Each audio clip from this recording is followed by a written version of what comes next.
हरिओम. लाओत्सेचा ताओबोध. योगदास श्री जयगणेश जोशी यांचे प्रवचन. उपयुक्तता तत्व भाग 2.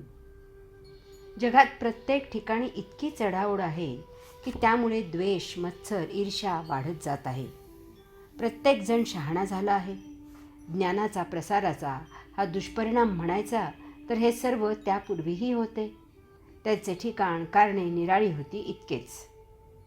ज्ञानी आपापसात वादविवाद करत होते. श्रेष्ठ कोण हे ठरवण्यासाठी वादविवादाच्या सभा भरवल्या जात होत्या. त्यात एकमेकांचा यथेच्छ द्वेष केला जात होता. राजे लोक एकमेकांवर चढाई करून आपण सम्राट आहोत असे सिद्ध करत होते.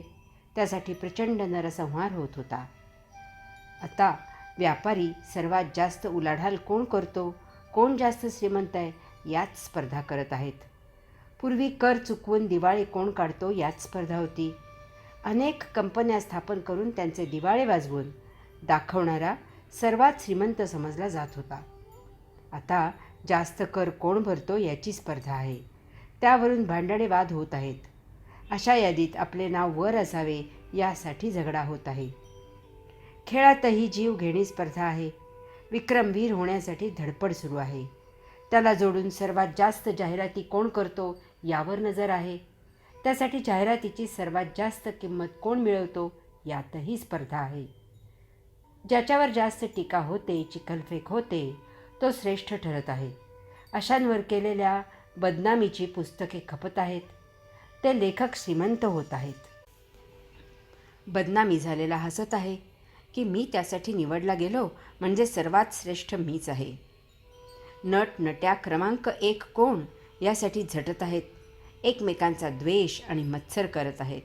कोणाचे नाव कोणाजवळ जोडले जाते यात स्पर्धा आहे. त्यासाठी त्या काय वाटेल ते करायला तयार आहेत. यात राजकारणींबद्दल तर न लिहिणेच बरे. तेथे काय काय चालते आणि कोणाचे पाय कसे ओढले जातात हा एक विनोदच आहे. कसली काही नीतिमत्ता नाही की तत्त्व नाही.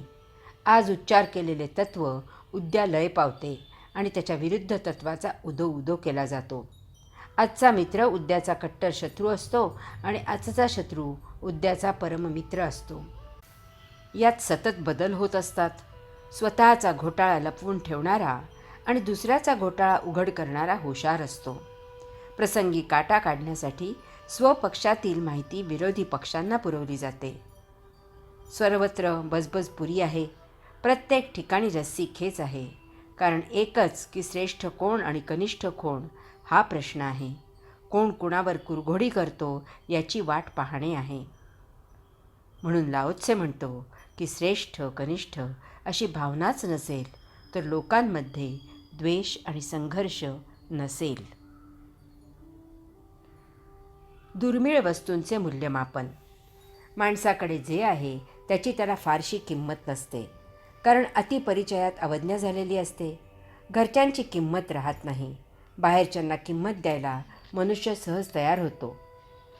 जे त्याच्याजवळ नसते त्याचे त्याला फार आकर्षण असते. ते नसलेले आपल्याकडे असावे अशी त्याला कामना असते. त्याच्याकडे नसलेल्या वस्तू जगताचे त्याला आकर्षण असते आणि त्यामुळे त्याला ती वस्तू मौल्यवान होते. जे नसते त्याचे आकर्षण मोठे विस्मयकारक आहे. सरळ केस असलेल्याला कुरळे केस हवे असतात आणि कुरळे केस असलेल्याला सरळ केस हवे असतात.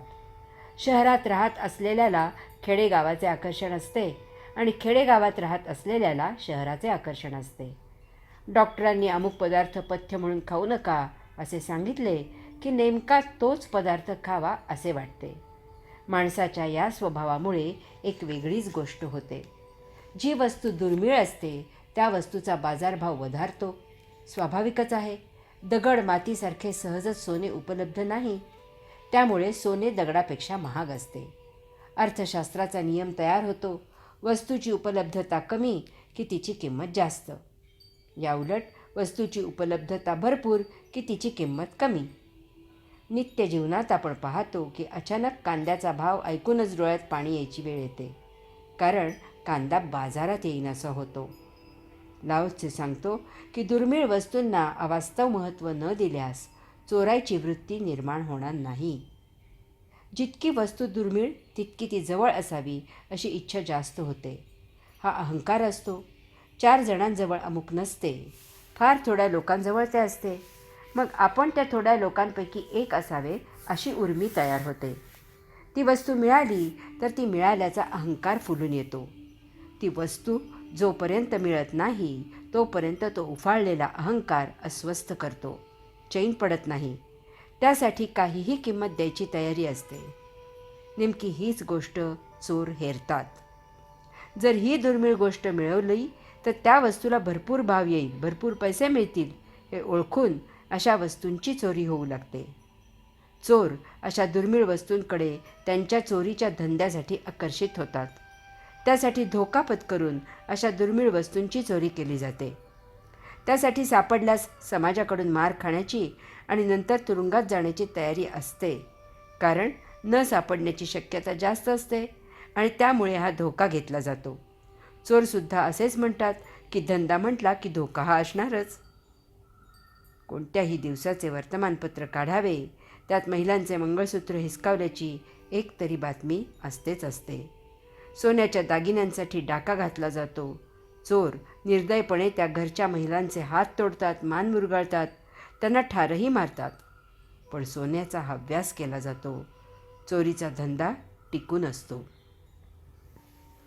हरिओम.